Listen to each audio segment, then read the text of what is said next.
Hi everybody, this is Hero from the Birds back with another Shadowlands video. And in this video, I'm going to be looking at some of the PTR changes for 9.1 that were just handed down, specifically from a Holy Paladin's perspective. These changes have made an adjustment to Infusion of Light, which has been a core portion of our playstyle up to this point. And the main change was that they moved the Holy Light buff, which usually gives 30% more healing on Holy Light, into a holy power generator. You can see there's still a bug right now on the PTR, so at the moment, if you get an infusion proc on your character, you will get access to 31 holy power whenever you cast your next holy light. That's obviously a bug and they will change, but what I'd like to talk about in this video are some of the implications of these changes for our playstyle overall. Historically, Infusion of Light procs have been ignored by Holy Paladins because we've tended to play a melee-oriented spec and focused on Crusader's Might, pumping out as much holy power generation with Crusader Strike and all of that good stuff. And that playstyle is still probably going to be fine. They're likely going to nerf Venthyr so that it won't do quite as much damage, but overall, if you still prefer to be smashing your buttons and generating a lot of holy power through Crusader Strike, this small nerf to Crusader's Might likely won't change your mind. You're still going to probably be going that route. You might look at Light's Hammer situationally and bestow Faith a little bit more for your rotation, but overall the gameplay is going to remain the same. There are some overall nerfs, but what Blizzard is trying to do is fix Infusion of Light so that Holy Light is a more desirable cast. So instead of it just being buffed in its healing, we are going to now generate our main resource with it. You can see up here when I get Infusion of Light, I'm wearing the legendary, which I'll talk about in a second. We get the buff, and obviously I'm going to convert it into 31 holy power. You can see here, I think it over-energizes me on the sheet here. Let me just check. So yeah, over-energized by 27 holy power. If only we could stack that all up. No, I think the intention is ultimately for it to give us one extra holy power, and perhaps, depending on how they change the legendary, the Inflorescence of the Sunwell, perhaps their hope is that wearing this legendary will give you access to one more holy power, so you would get a total of 2 every time you get the buff if you're wearing this. They could also just modify the legendary in some other way to change how it interacts with Holy Light, but that's my supposition, is they're likely going to retain the mana reduction on Flash of Light that we get normally and add on top of it just more holy power generated. Now, even if they don't do this, just baseline, what might this mean for our kit? Because remember, this is just a legendary change. There's all kinds of covenants that we could also be using with the base format, and you could also just use Holy Light with some of the other legendaries that are part of our kit. And I think, just to begin with, I think this puts a lot more strength into the Holy Light cast in general. It also is going to reward us for casting Holy Light on beacon targets. So you can see here I have this Orc Spirit Guide. My normal Holy Light is going to generate me 1 holy power. There's actually incentive now to cast it when I get my proc on my tank, generally speaking, if I'm in a raid who has the beacon target, because I can generate more than 1 holy power. And this has nothing to do with the legendary Inflorescence. It's just going to be true of the baseline effect of the spell. So I get the buff here, and I would cast on Auric. I get my 1 holy power for casting on a beacon of light target, and then I get 2 more for the Inflorescence. Well, I got 32, I guess, for the over-energize, but you see where I'm going with this. You would get essentially 2, and that's kind of significant because what it means is that even if you don't run Inflorescence, you can, with 1 cast, have an opportunity to build 2 holy power, and this changes a lot of the math for how we go about building and spending holy power, and it makes Holy Light fairly efficient as a cast. Obviously, the healing throughput of Holy Light is somewhat decent, and we could talk about conduits that boost it. The 5-person splash is always going to be good. So even if they don't buff the base throughput of Holy Light like they used to in the old Infusion of Light passive, it's still a pretty chunky heal all in its own right. Essentially, the 2-second cast with something like 25% haste is going to be reasonable to cast if it's going to build us holy power. So what this means is if we wanted to play a Holy Light nuking style of Holy Paladin bombing from ranged, we can basically do that, and we could make use of the Inflorescence legendary to double down on that.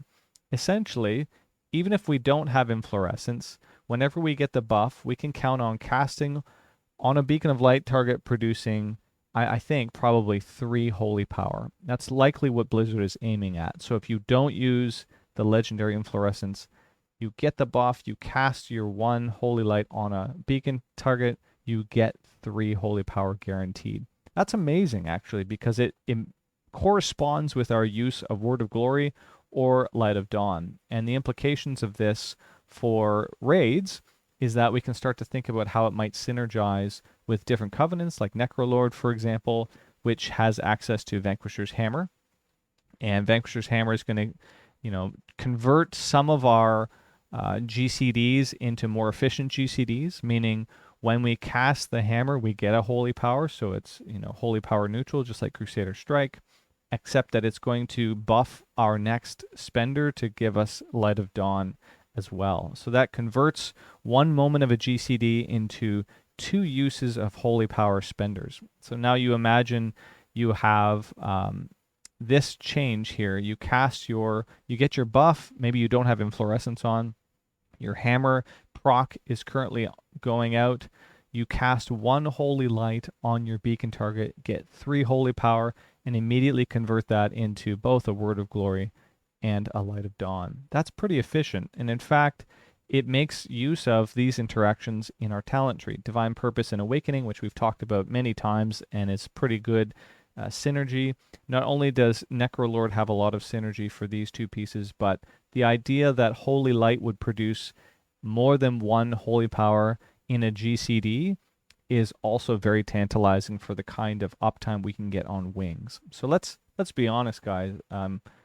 Paladins heal like crazy within wings, whether you have Hallow or not.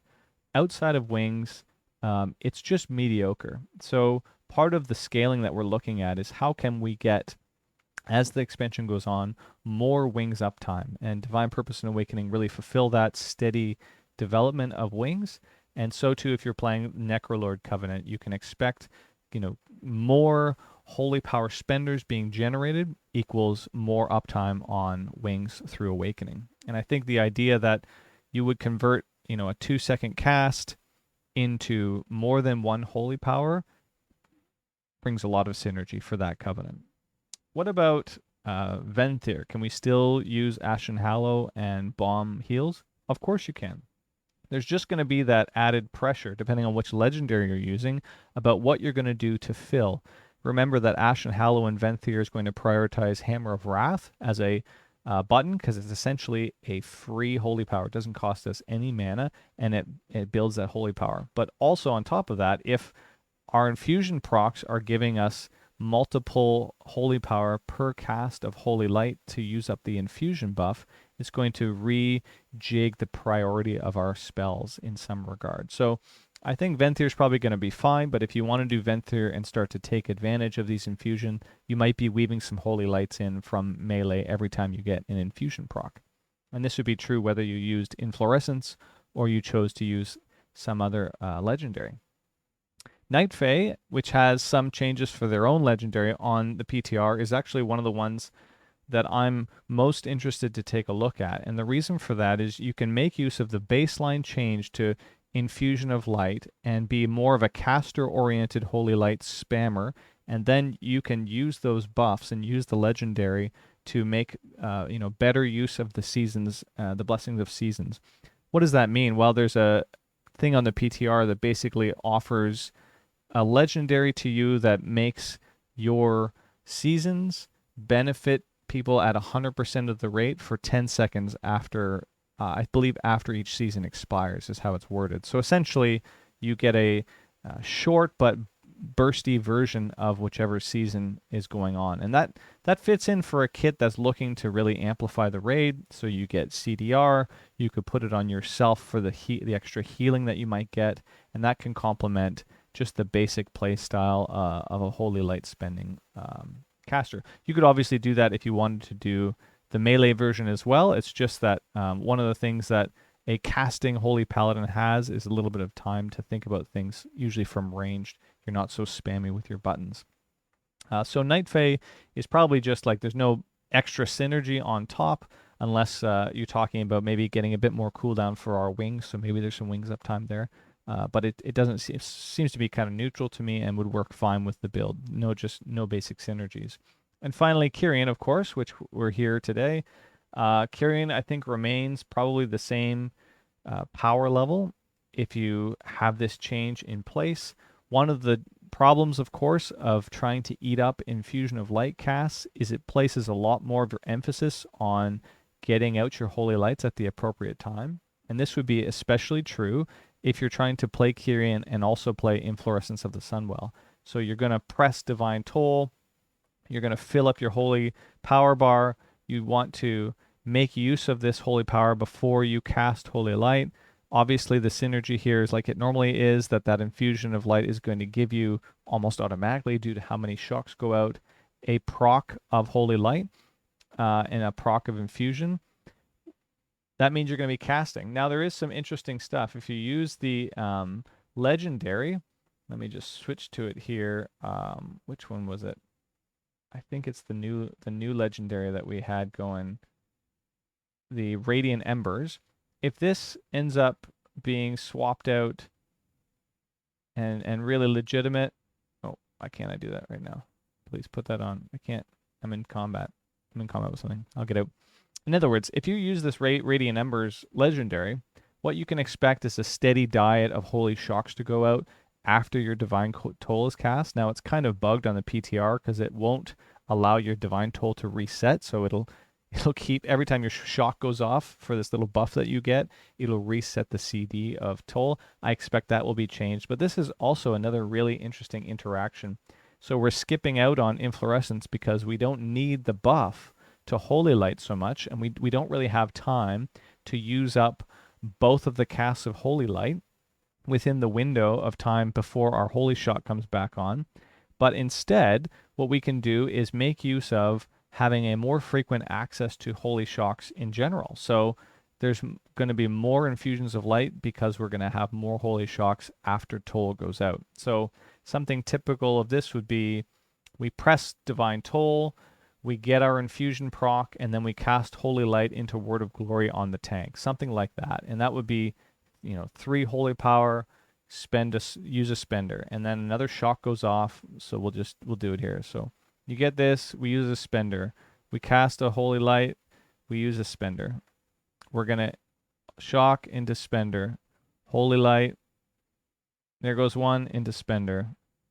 And we're expecting that these shocks that go off on our target are likely going to give us a Infusion proc. So there goes one right there. We got the Infusion proc. That was the free one from our toll still, remember. Here goes another one. There goes another one. And the point is this, that you will have far more infusions over time if you're playing Kyrian with this legendary, because you'll have more Holy Shocks going out at a pace after your Divine Toll goes out. So you can see here, I think they actually just fixed it on the PTR. So it now no longer bugs out and makes your Toll go crazy. But the point is, here's something to think about as far as the scaling of using a holy-centered Holy Light from a Kyrian perspective. We forego Shock Barrier.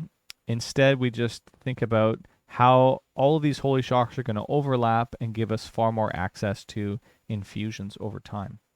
In terms of statistics, obviously crit's going to go way up in value if you want to be casting Holy Lights, because getting the infusion procs is really valuable. So you can, whatever covenant you're playing, you're probably going to be looking at crit haste, just because you probably need around 20% haste in order to actually cast Holy Lights. What I'm looking forward to testing out in the next iteration of this legendary is something like the Inflorescence build, just to see, can we make this work when it isn't plus 31 holy power that we're getting in terms of our GCD usage. What do I mean by that? Let me just show you very briefly. We'll go Holy Light here. Oh, I guess I don't have access to that. I'm in combat. It doesn't like that. I don't know. I must have hit. Oh, I hit the tank dummy or something. I'm an idiot. Anyways, the point is something like this: that if we make use of Inflorescence, we have a limited window to cast both Holy Lights and consume both of the buffs from Inflorescence. If we don't, our Holy Shock comes back off CD, and then we might end up wasting the next buff. Now, maybe we just don't care, and it's okay to overwrite that buff, but it seems to me if they're moving towards Holy Light being a generator, like an extra generator, we're really going to value the casting of Holy Light even more than Holy Shock, and we'll probably end up holding it or delaying it. There we go. We can go back to our normal build. So you'll have something like, Holy Shock. If we get an infusion, cast Holy Light into Spender, Holy Light into Spender, and then our Holy Shock will likely be, on CD for about, half a second to 1 second here, and I'll just show you what I mean here. Let me just do it this way with Toll to guarantee that I get Inflorescence so that you can see what I mean. So we got it. We're going to do Holy Light into Spender, and remember we would not get 31, but we'd likely get 3 if we're casting. And our Holy Shock again.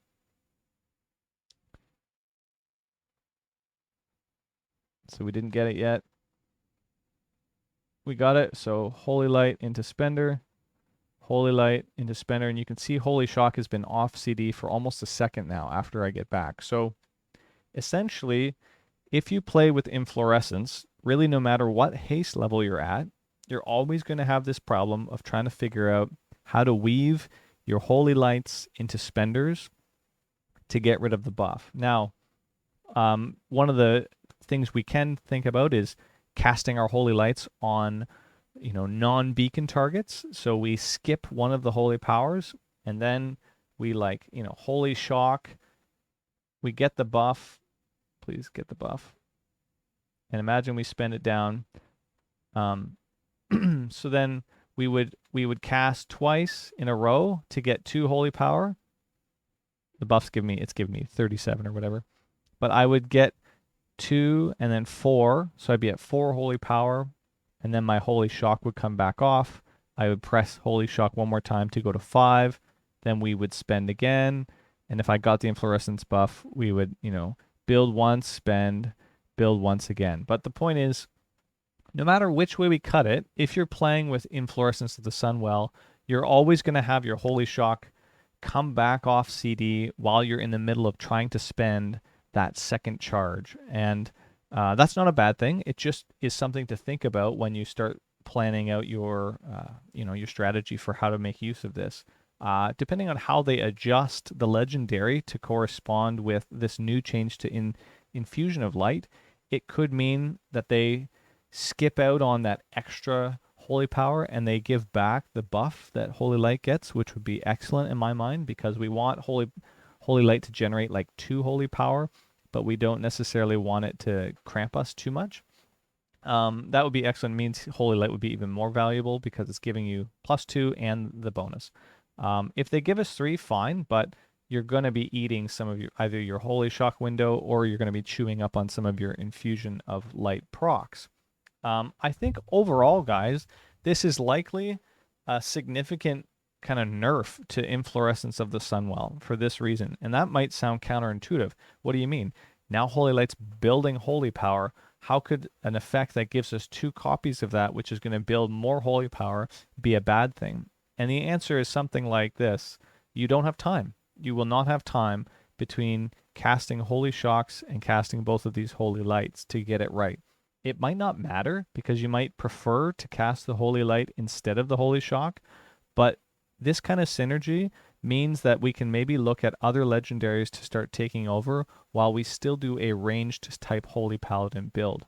Meaning, if we take something like Radiant Embers as a Kyrian and have that steady flow of Holy Shocks going out, we can guarantee to get far more infusion procs and use those procs up as they come in. It's more regular, it's less, pressed into a certain CD, and it might be more interesting. It means if we're Necrolord, we can maybe play with the Vanquisher's Hammer legendary, which is going to give us an extra copy of Vanquisher's Hammer and an extra effect meaning we essentially, over a 5-minute fight, instead of getting, 10 free casts of a spender, we get 20 free casts. That would be insane, especially considering that we can now get a lot more holy power generation out of Holy Light itself. So I think in general, this change overall to the spec, to Infusion of Light, is a really good direction for Holy Paladins, and I don't think it's going to invalidate either the melee spec that we have right now, nor is it going to suddenly make Inflorescence completely broken. I think Inflorescence can still be used, but you're going to be eating up some of those GCDs. I hope this video has helped you guys to kind of take a look at some of these changes. I will report back to you when we get an update on how they're going to deal with this bug on the PTR and which direction they want this specific change to go. Please leave your comments below and I'll try to get to them as I can. Thank you very much for watching, and we'll talk to you guys next time.